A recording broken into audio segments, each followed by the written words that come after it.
record now. We will start.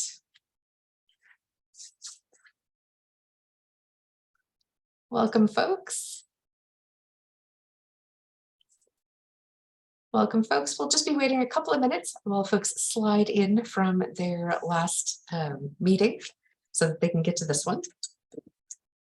And while folks are populating the room, Ms. Singh, you stay so busy. Do you have any hobbies? I do. I actually am going to go into a couple of them during the presentation, but the ones that I'm not talking about in the presentation include Punjabi Indian Bhangra dancing, which is a folk dance. And it's probably the most energetic and vibrant form of dancing I've ever seen. Oftentimes Bhangra dancers will dance so hard that they break the stage that they're on, or somehow it collapses if it wasn't super sturdy to begin with. But it's a really enthusiastic dance form. It originated from northern part of India in light of a lot of depression among farmers. So paying homage to my heritage and my culture in that way, and then also just getting a great workout in is one of the hobbies. And I think the other one that I was going to mention just when you mentioned that question was actually art. I love painting, and so my entire room in Oxford is full of paintings, some really great, some really not so great, but all of it just really inspires me to just kind of find a new way to get across messages and communicate. Something that maybe someone can take a completely different message from, and I can completely take a different message from when I come back to it in a month or in a year, in a couple of years. But I think artists all share that same sentiment of it's an expression and a communication method that's quite beautiful. That's wonderful. Very exciting. Yeah. Folks, welcome. We're just going to give folks one more minute to enter the room.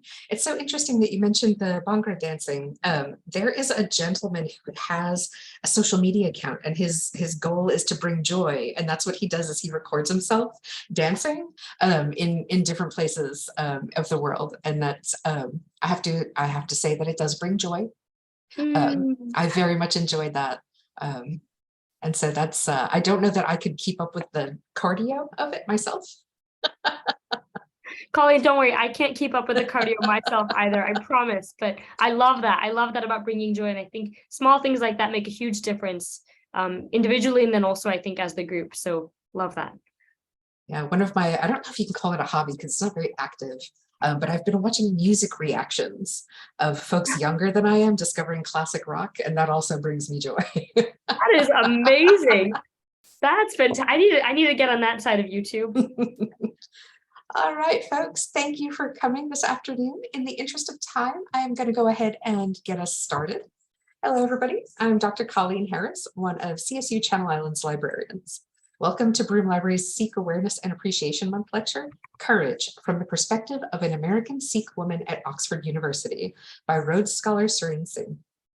This lecture series is generously funded by the Instructionally Related Activities Fund, funded via student fees, for which we're very grateful. Some housekeeping items before we get to the lecture. Excuse me. The chat feature will not be available, but you do have the option of communicating it through the Q&A, which should appear on the left side of your Zoom controls bar. We ask that you do ask questions as they occur to you, and if Ms. Singh doesn't address it right away, she will address it during the Q&A at the end of the lecture. You also have the option to turn on the closed captioning live transcript option, and that should be located on your Zoom control bar at the far right under the 3 dots that say More. I'm happy to introduce Serene Singh, a Rhodes Scholar and PhD student at the University of Oxford, pursuing a doctoral degree in criminology. She completed her postgraduate studies in public policy as the youngest student in Oxford's global cohort of more than 100 individuals. She's also won the Oxford Union campus-wide election, appointing her to the university's prestigious and well-known Oxford Union Standing Committee. A Truman Scholar, Fulbright recipient, and alumnus of the University of Colorado, she graduated with summa cum laude honors in political science and journalism degrees and attained a minor in leadership studies. She won the title of 2020-2021 National All-American Miss, a coveted prestige for the world's largest and most prestigious pageant system. A former America's Junior Miss and Miss Colorado teen, her pageantry and modeling experience inspired her to empower women worldwide. In 2021, she wrote and published her very first children's book, The Queen Machine, to build self-esteem in kids worldwide. And 5 copies of that will be raffled to student attendees this afternoon. This has led her to create the Serenity Project 501c3 nonprofit to give confidence and self-love tools to women survivors. Work for Mrs. Obama and the Girls Opportunity Alliance to improve girls' education. Win Victoria's Secret's GRL PWR Girl Power campaign and the UK's Diana Award. Perform a keynote at Yale University. Serve as a Dalai Lama Fellow and represent the US as the Swiss Embassy selected global changemaker.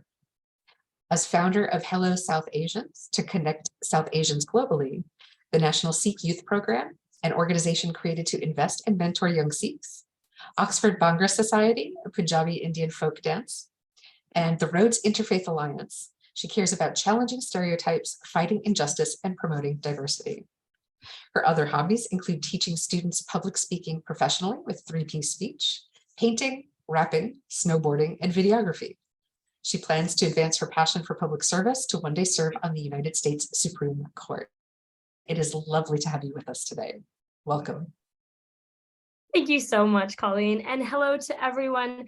I unfortunately don't have the honor and privilege to get to see everyone right now, but please do be thinking about questions and be thinking about comments and things that are meaningful and impactful to you.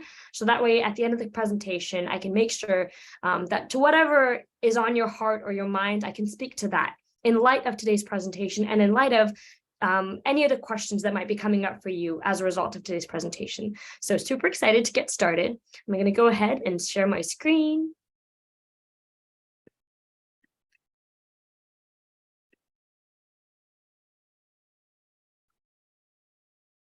All right. Sikhism, leadership, and public service from the perspective of myself, Serene Singh. So let's first start off with this question of who is a Sikh? Before we know who is a Sikh, I want to really dive into the word itself, Sikh. Oftentimes in the United States and actually in the Western world, we identify that word, those 4 letters as Sikh or Sikh, but really it's pronounced Sikh. Now, obviously, in many contexts, if I were to just say I'm a Sikh or if I'm sick, people might think that I'm talking about something different, like a verb of being actually sick. But really, when it's used as a noun and properly pronounced, it is Sikh, S-I-K-H. Sikh actually means to be a disciple or learner. In many ways, all of Sikhism is focused around this global impact towards being forever learners, forever growing, forever understanding the impact of mistakes, failures, and adversity in really advancing who we are as beings. That is the essence of Sikhs. What do they look like? Well, there's so many different types of Sikhs. You may have seen them. In the United States, 99% of individuals who wear turbans do identify as Sikh. Now, this is not the same statistic worldwide, but at least in the United States, it is important to identify that oftentimes one of the most identifiable features of an individual who identifies as a Sikh is that of their turbans. It's not always the case, but there are many different styles of turbans, as you can see here, many different genders who do wear turbans, and then there's many individuals who identify as Sikh and do not wear turbans as well. Sikhs worship and pray in places that are called gurdwaras. Gur is the first part of that word, gur representing guru or teacher, and dwara representing house. So together, it is the house of the teacher.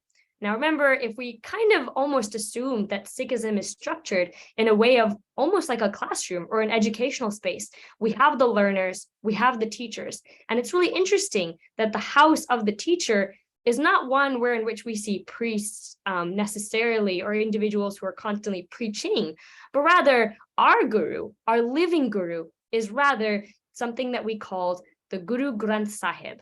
The Guru Granth Sahib is a book wherein which we do not worship the book itself as a nature of a physical essence, but rather the teachings within the book. So that's an important distinction to make because it is not an individual who we are worshiping or a couple of individuals or frames of individuals in our history, but instead a book of teachings. And to us, it's not just a book. It actually is our guru. It is our living teacher who constantly is able to provide timelessly throughout all of the decades and all of the centuries, important wisdom from which we can apply into our lives. So this is Harmandir Sahib. It's a Gurdwara located in Punjab, India, which is also the heart of the Sikh faith. Inside the Gurdwaras look different all around the world, but something pretty standardized is the book right in the center. So the Guru Granth Sahib, our Guru, right in the center, at usually the farthest part of the hall so that people can walk towards it. And then you see on the very right side of the screen, people are able to take up voluntary service to sing hymns and to also recite hymns from the Holy Scripture.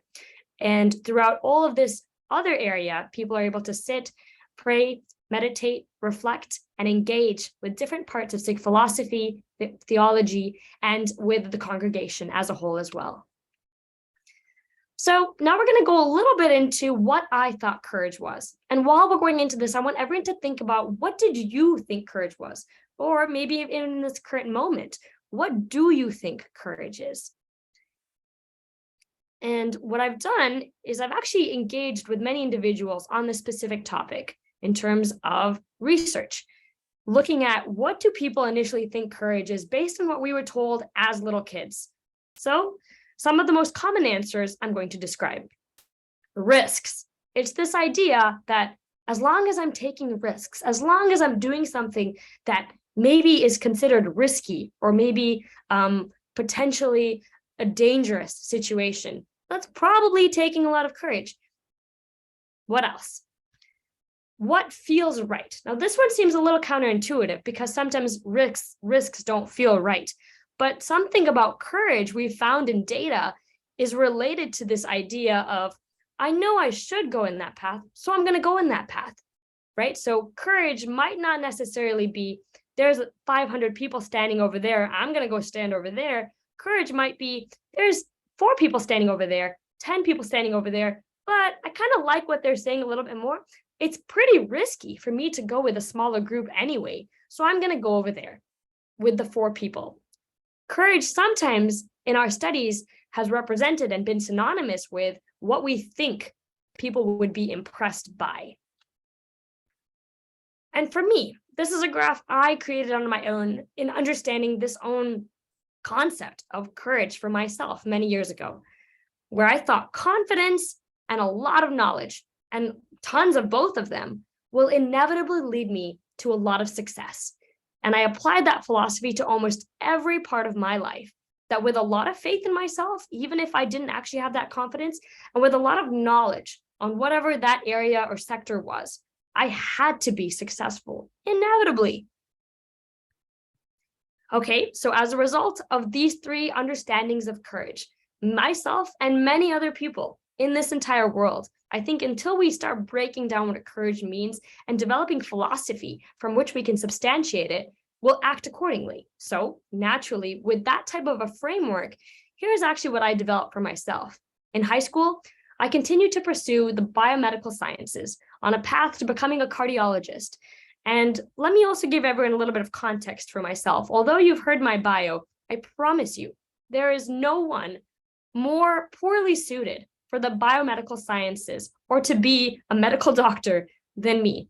But again, it's that second element of courage that we just talked about, this essence of, I think this is what people think would be successful for me. So I'm going to put all my eggs in that basket and try for that. I joined my friends in ridiculing things that I knew nothing about. That's a little bit of what we also call, many of you probably are familiar with, this concept of echo chambers. The more we surround ourselves with people who agree with us and who are engaged with the same activities that we are in, then we will continue to believe that we're right about whatever we have our perspectives on. So for me, one of those things was pageantry, for instance.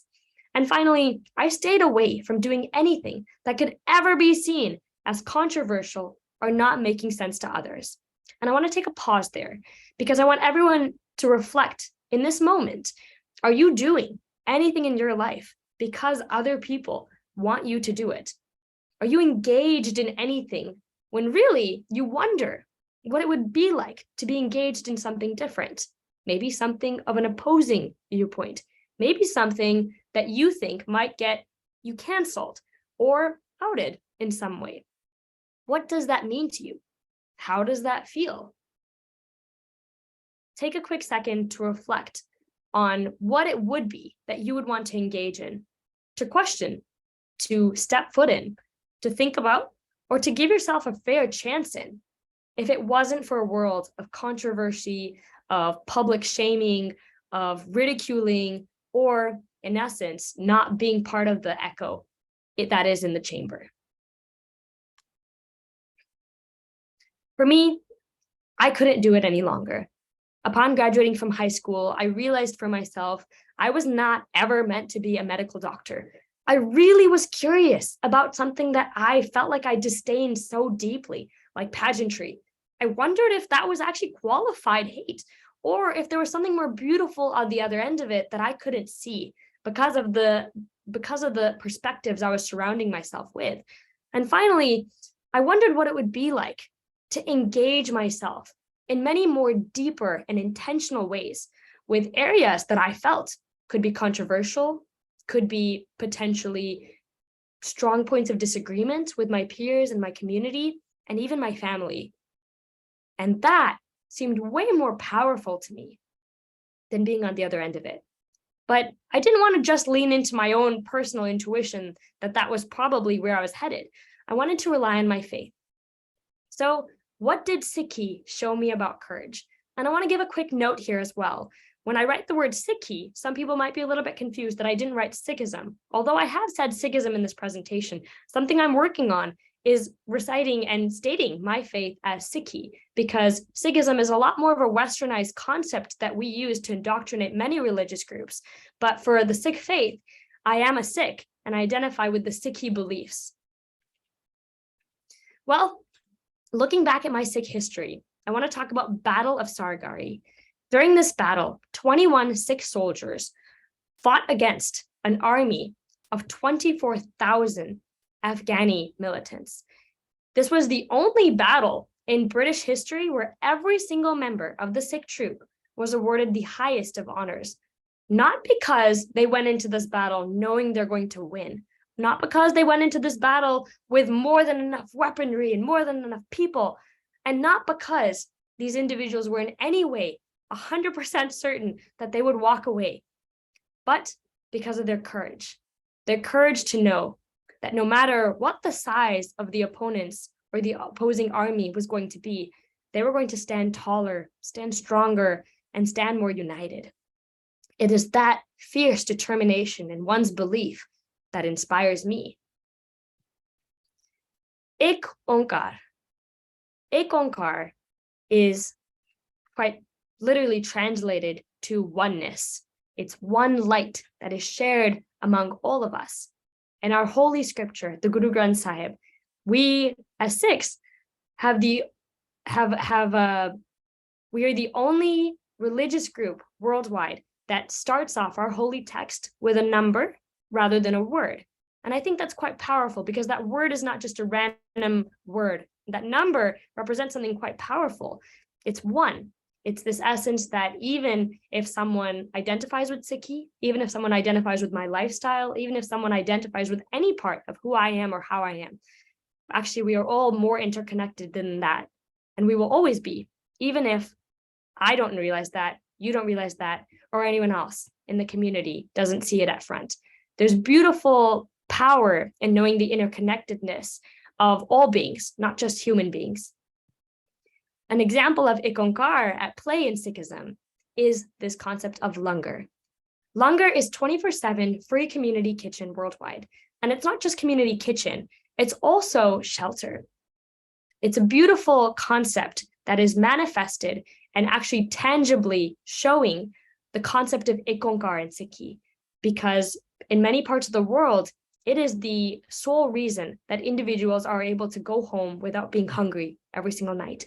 It's the sole survival system of many impoverished communities worldwide who are oftentimes low income and unsupported by the government structures that exist.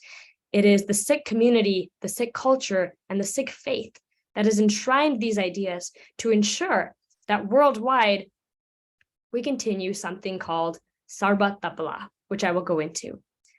An example also, as someone who is a feminist and very proud of women leaders all around me, constantly being in awe of them, I'm amazed by someone named Mata Kiviji, who's in our history. Mata Kiviji actually instituted this concept of langar, a free community kitchen, recognizing in a time of immense caste, of immense discrimination, and immense Indian politics, the importance of actually representing equality and enshrining that in a practice like langar, where kings and beggars had to sit side by side one another and be served on the floor by the same individuals who were voluntarily giving their time. And it's quite beautiful because 500 years after this practice first began, it still continues worldwide in the exact same format. Sarvata Bala, which is the welfare and prosperity to all beings. Again, in line with this understanding of Ik Onkar, what it means to be a part of oneness. Sarvata Bala has a beautiful example, in my view, in history of Bhai Kanhaiya, who in this picture is displayed giving water to individuals who are of the opposition army. Bhai Kanhaiya's job was to give water to the Sikh soldiers and to the soldiers on the side of which he was fighting for.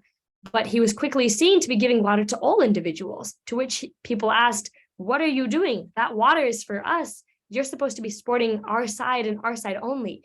To which Bhai Kanhaiya said, "I don't see us versus them, my side versus your side. What I see is individuals who are deserving and in need of love, compassion, and in this case, care. And that's my only job." The courage to recognize the power of compassion amidst discrimination, hate, violence, and segregation is what inspires me. So I started to wonder, what about how I thought courage was might be wrong, then what could it actually be? I realized that risks were not just risks as a whole, rather they're separated. We have enlightened risks and reckless risks. Reckless risks, I think, is pretty clear from the name of reckless, but it is doing things for the sake of doing them, knowing that they're dangerous, knowing that they don't have quite so much the intention and purpose behind them.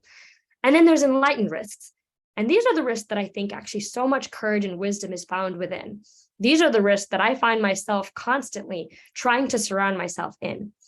Enlightened risks are focused on enlightenment, on growth, on development, and on changing. And as a Sikh, as a constant in my life, it is an aim to be learning and to grow and to become more enlightened in more parts of my life than I might ever know. So these are the risks that I've found. If I lean into a little bit more, courage can actually be found. I also realized something with enlightened risks was going to be taking up an actual tangible action to pursue them. So here's a graph of the Rhodes Scholarship original criteria. You can see in that graph, there's a lot of his, manliness, outdoor sports, scholastic attainments, and also whiteness. Now you can see myself. I'm a petite South Asian female who does not play any sports, and I do not exhibit manliness.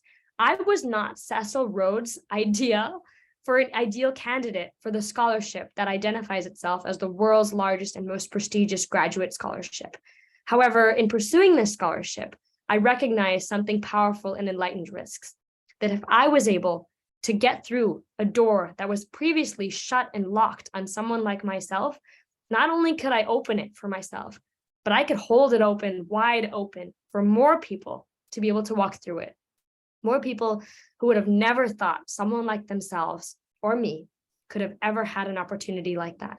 And only in walking through that door and holding that door open can we see the opportunities, the platform that exists that would have never been able to be invested in otherwise.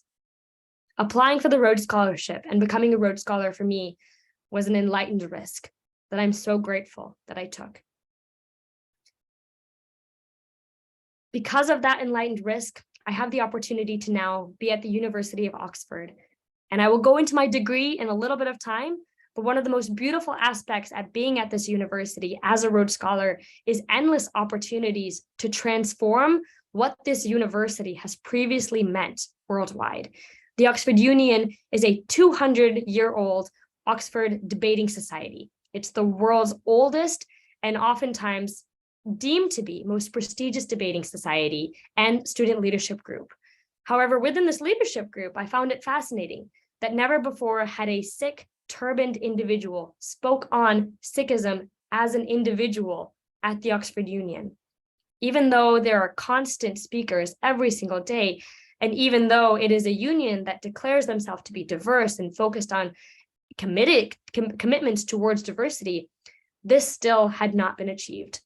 I'm very honored to have had the chance to interview Mr. Ravi Singh, who is a humanitarian and founder and CEO of Khalsa Aid. Khalsa Aid is an intervention humanitarian group that focuses on crisis-stricken areas worldwide, providing humanitarian relief, whether that be in medical care, in first aid packages, in langar, or in other services. Now, about discomfort. We talked a little bit about courage might being comfort in the sense of what other people might have thought would be okay and confident inducing for yourself. But really what I found is that there's so many more levels to comfort than just, here's what the world is going to perceive of this, so I should go ahead and do this.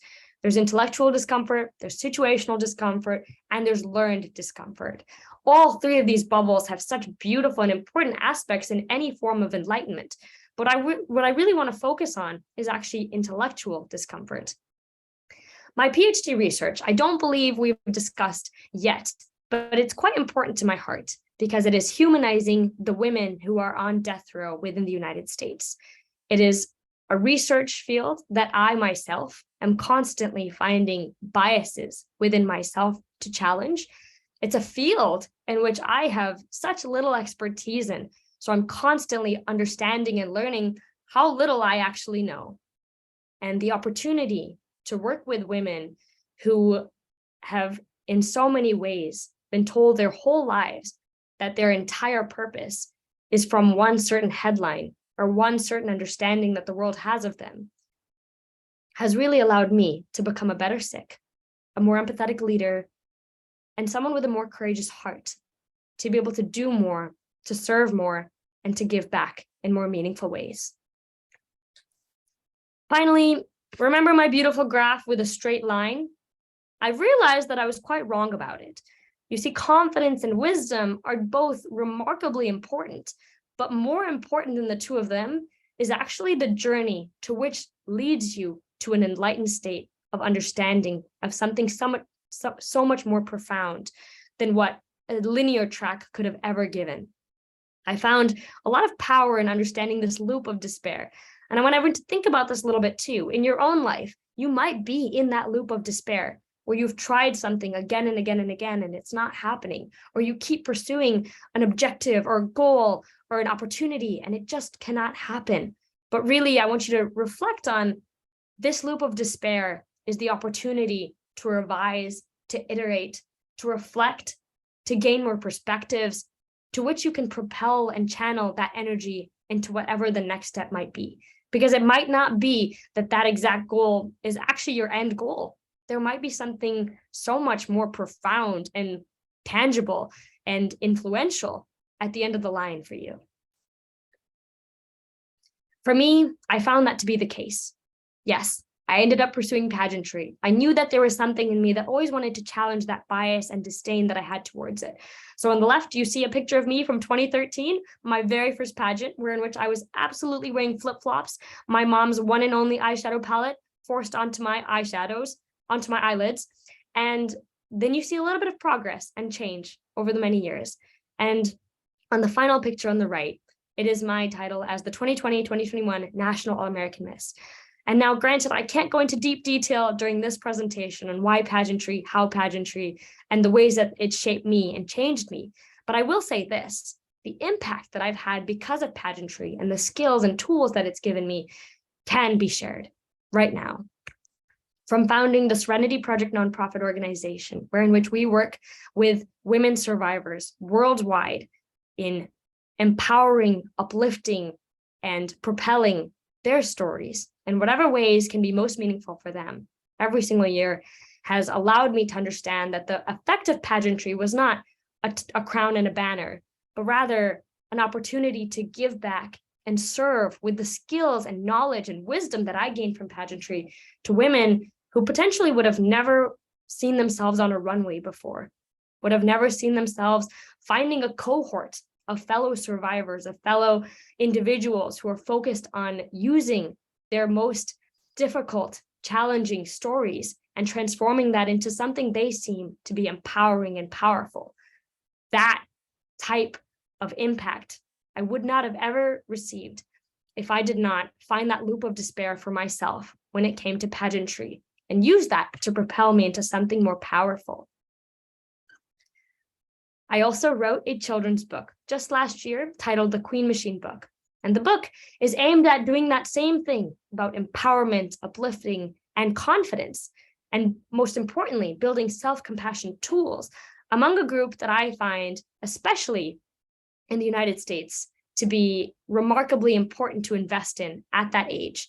And that is young girls who are adolescents, in building self-resolve tools so that no matter what dreams they have, no matter what adversities or challenges they're facing, this book, I hope, will provide them the tools and the insight to be able to ensure that they're constantly focused in internally on who they are and how they are so that they can provide externally rather than allowing the external forces around them to tell them who they are internally.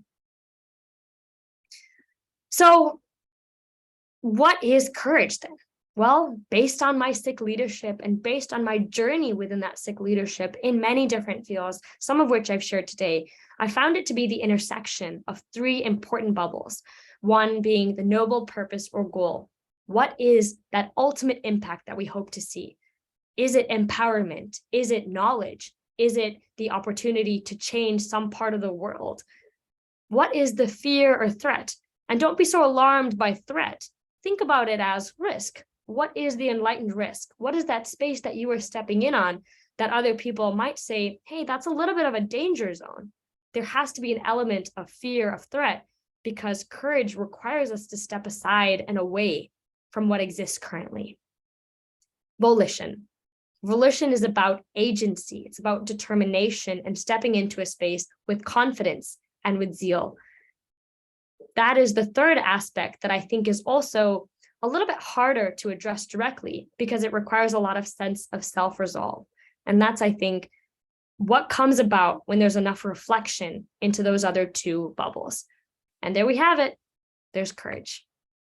And it's not just me that I wanted to reflect on in this presentation as a Sikh who identifies strongly with principles surrounding courage. There are so many Sikhs that I wanted to frame and put into this presentation, but granted, time is a little bit limited. So I wanted to just talk about a few of them here. You can see all their faces, and obviously some of them do have captions. The only one without the caption that I think it's fair to at least give a quick note to is Warus Aluwalia at the very top right, who is the very first Sikh Gap model. So you might have seen Warus at your local Gap.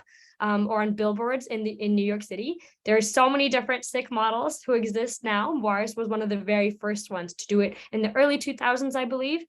And Sikhs are constantly serving as leaders, as trailblazers, as public servants in so many different disciplines, from basketball to the hockey team, to the US Air Force, to the France Parliament. There's endless Sikhs around us constantly. And my hope is, especially after this presentation, you know a little bit more about Sikhi, about Sikh leaders, and about Sikh philosophy, so that you can also do a little bit more research for yourself. Dive into what and who Sikhs are in this world or in your community or in your school. And then finally, use that and that knowledge to continue to spread more awareness to others. We have a long way to go as a community, as individuals who are all embarking on this path towards courage and to becoming more courageous leaders. And of course, I definitely identify with both of those.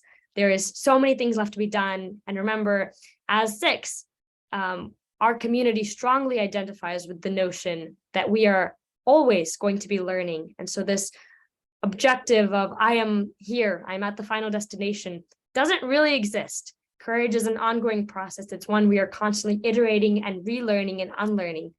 And so I'm very grateful for the opportunity to do that with you all as well today. And I can't wait for the question and answer section, so that way we can all do a little bit more of what that might look like in the future. But I wanted to turn it over to you all just for the next 7 minutes or so. If everyone can pull out, whether you're on your laptop or if you have a notebook next to you, something that will allow you to write down and jot down a few notes. And what we're going to do is we're going to go right back to this Venn diagram. I want everyone to think about what this presentation can actually do for you tangibly, because I've walked away from so many awesome presentations and speakers and thought, wow, that was really cool. I'm going to think about that tonight. Or I'm going to think about that tomorrow morning when I don't have to worry about dinner and X, Y, and Z and this, that, this. But we all know how life works, and we know the pace at which life happens. So I recommend that everyone quickly do this for yourself right now, because you never know what you might discover just right now when this wisdom is still fresh and at the front of your mind. What is that noble purpose and goal for yourself? Write out a few of them. You might have 20, you might have 30, and I love that. Keep that up. Put them out there. What is the risk that you are hoping to step into? Is it because your family might not agree with you?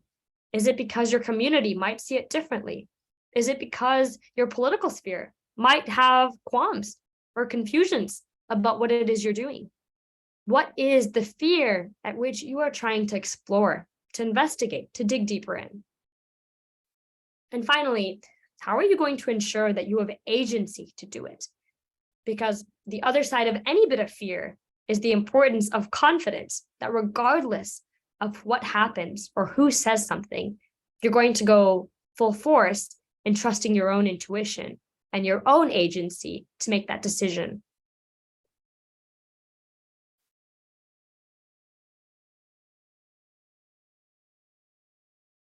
What I'm going to do is I'm going to give everyone just 3 minutes, 3 to 4 minutes right now, to be writing out their own Venn diagram and identifying what is the intersection of all 3 of those points and what could that courage look like. And before I leave you all to the Venn diagram exercise, I want to give a quick disclaimer. This is not a guaranteed, I need to wake up tomorrow morning, abandon school, go live out in the wilderness and pursue this new Venn diagram intersection that I've just found from Serene's presentation. Rather, this is an opportunity to allow your mind to be jogged in a unique way. That courage is not necessarily black and white. It's not necessarily the most obvious reckless risk that someone tells you to take. Sometimes there is a little bit more nuance to it. And more importantly, there's a lot more individualized perspective that has to be incorporated within it. So the purpose of this exercise is not prescriptive, but rather something that can help everyone in some way think about who they are at a deeper introspective level. And with that being said, I promise you, I will give everyone 3 minutes right now.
As everyone starts to wrap up their final thoughts on this in this last minute, I encourage you all to think about what that intersection actually means. And it might not come to you within just a few minutes in this workshop amidst a Zoom call. It might come to you tonight. It might come to you tomorrow over breakfast, but be reflecting on what that intersection actually means. Does it mean investing a little bit more in that fear specific category? Does it mean developing that agency and that sense of confidence in yourself so you can actually pursue what it is those other two bubbles hold for you? Or does it mean investing in the people around you who might be experts in whatever that noble purpose or goal is, so that you could go full force in propping them up and positioning them for success? It could be many different things, but do keep that in the back of your mind.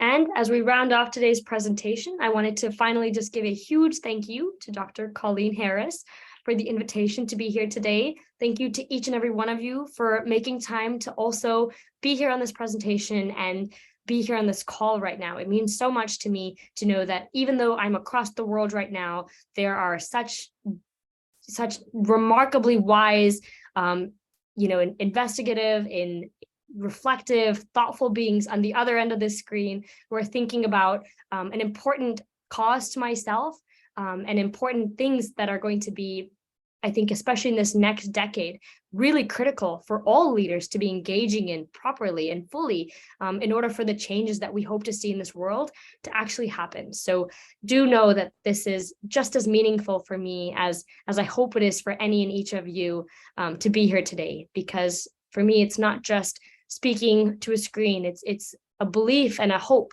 that there is an investment of each and every one of you as change makers and leaders in your own community to take what's useful from this presentation, whether it's one slide or a couple of slides or one thing that might have been said or one thing that might have been coming across your head at some point.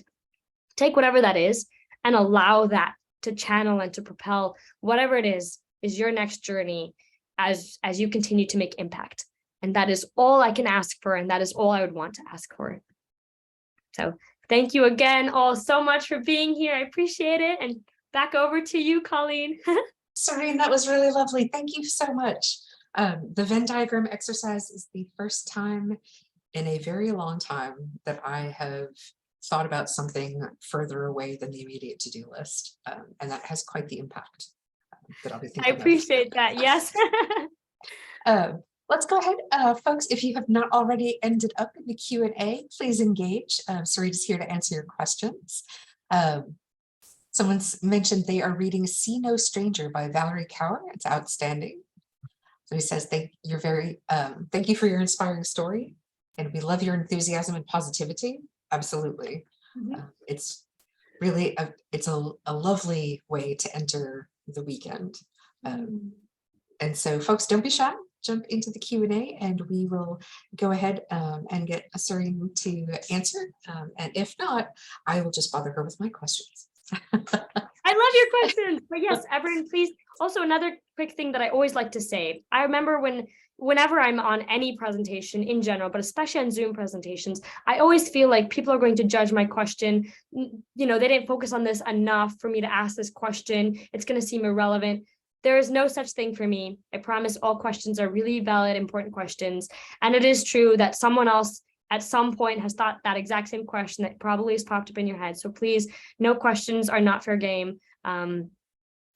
All questions are fair game, rather, if, for no double negative, but please feel free to ask away.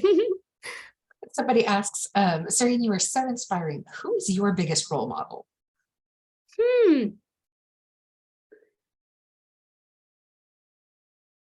There's so many. I could give more of the stereotypical answers, but I think for the purpose of this cohort, I'm going to just dive into someone that I don't think a lot of people probably know.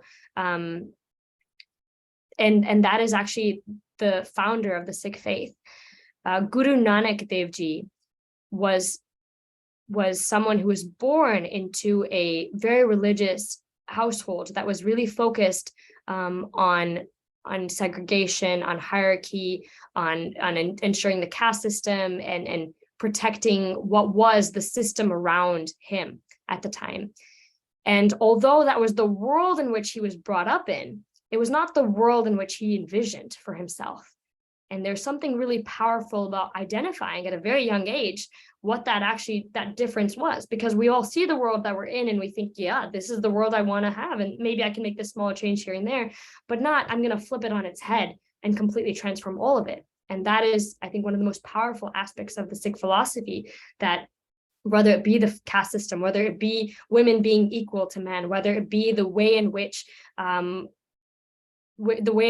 faith was able to bring in individuals through compassion, through service, through a love for music. There's so many different elements to his leadership and his volition that I take a lot of inspiration from. And there's a lot of really beautiful stories about him as a leader and what he did in his community from a very young age that you can definitely read up online. But for me, it's that type of remarkable, reckless courage that was so relentless, no matter what was happening in the world around him, that I take a lot of awe in, that I am in awe of. And so, yeah, it'd probably be Guru Nanak Dev Ji, but I love that question. Thank you. If somebody else has a question, how do you stay positive and courageous through difficult times? Good question. Well, I'm really fortunate. Another one of my biggest role models is actually my mom. And I'm really fortunate that from a very young age, she really enshrined in all of us, my siblings and myself, important habits. And some of those habits include finding and really tallying out what it is that makes us feel better, whether that's like a biological perspective, a physiological perspective, a sociological. And from a very young and early age, I realized how incredibly extroverted I was and how incredibly important it was that I constantly stay surrounded by people. So you can imagine how tough COVID was for me and going back home and being isolated. But it's I think identifying for ourselves that it's never going to be the same as the people around us. And knowing too that if you continue to build up habits to ensure that the world around you, no matter what happens, you have control over those habits and you have controls over certain patterns that will make sure that those habits can continue to be in place, there's always greatness there. So for me specifically, with the example I've given, I book my calendar up with lots of opportunities to meet people, to see people, to engage with people, whether they're new folks or individuals who are my best friends for many years. My calendar is booked with that, so that no matter what's happening externally in my life, I know that my go-to is to know that I have people that are ready to talk to me and waiting to talk to me. And for me, that's my peace of mind. I know for some people, that's the worst thing I could have ever hoped for in my life stream. But for me, that's really helpful. And I think it's important for everyone to do that kind of habit analysis and structuring in their own life for it to be meaningful for them, no matter what difficult time might be happening. That is incredibly wise. And I'm also going to use that. I'm learning so much useful stuff today. Thank you. Thanks, Colleen. And someone asks, will you repeat the name of the book that Sikh learners study? Yes, Sikh learners. And I so appreciate the writing of Sikh learners. I think that's beautiful. Yeah, that's exactly what Sikhs are. So Sikh learners, Sikhs, and also individuals who are interested in Sikhi, there's many different texts from which they can learn, but I would definitely recommend the Holy Scriptures, the Guru Granth Sahib, and it's not just in Gurmukhi, which is it's Punjabi in the script format. It's Gurmukhi. So Mukhi is script and then Guru is teacher. It's not just in Gurmukhi, it's translated in many different languages. I will caution that sometimes the translations are not quite as up to par as it would be if you were just reading it from Gurmukhi directly. So I recommend really doing some research into who's done the translations, like how has the translation come to be. I would recommend specifically the Sikh Research Institute. They have a lot of good resources to find translations that have been peer-reviewed, academically investigated and thought through, and those are probably the best translations you'll find. Wonderful, thank you. All right. Somebody says, wow, I love that. People are your energy. We all thrive with one another. Absolutely. Yes, absolutely. Someone asks, how are the people of your religion treated in India, where Hinduism appears to be preferred by the government? Well, something that is really near and dear to my heart is the history and the treatment of Sikhs in India ever since the very establishment and the beginning and the uprise of the Sikh faith. And if we look very far back into Sikh history, it's a lot of revolution. It's a lot of resistance against an oppressive Indian government state. And that is as candid as I can be about what I have noticed about the Indian state against the Sikh people. Not the Indian people, but I would really like to emphasize it's about the Indian state. And I say that because if you look throughout Sikh history, any important Sikh revolution, any important Sikh genocide, any important Sikh erasure of culture, of status, of land rights, of political agency, of language rights, there are so many important pieces of the Sikh identity that have slowly been chipped away. And for me, that is a tool of oppression. That is a tool of silencing, and that is a tool of erasing. And it's important to name it and to call it what it is, because that's the only way we can change for the future. So my hope is, and my goal is to ensure leaders like you all who are on this call, and then leaders who are, at Oxford and places, where education is really the most central important thing for change makers, that awareness and education of Sikhs exists.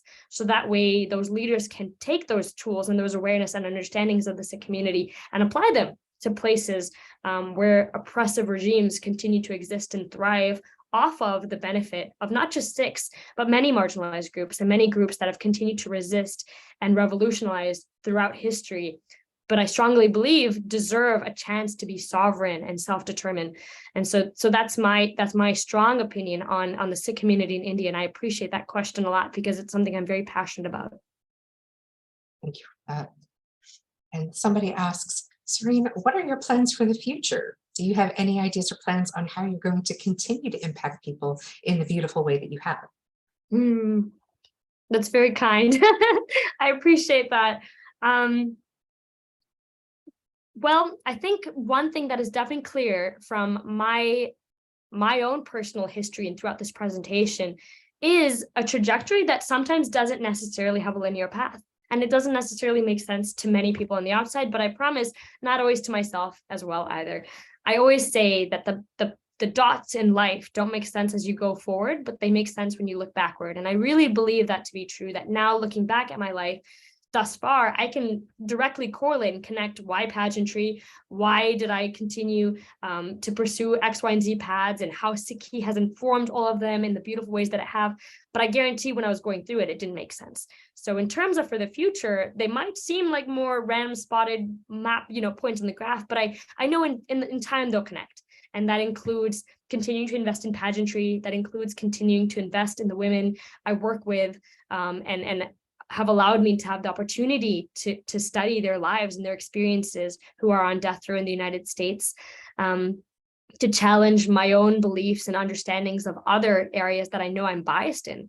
And that there's so many there. I think something that I'm really looking forward to, for instance, in terms of challenging biases and taking that enlightened risk, is having the opportunity to properly immerse myself in other religious communities fully.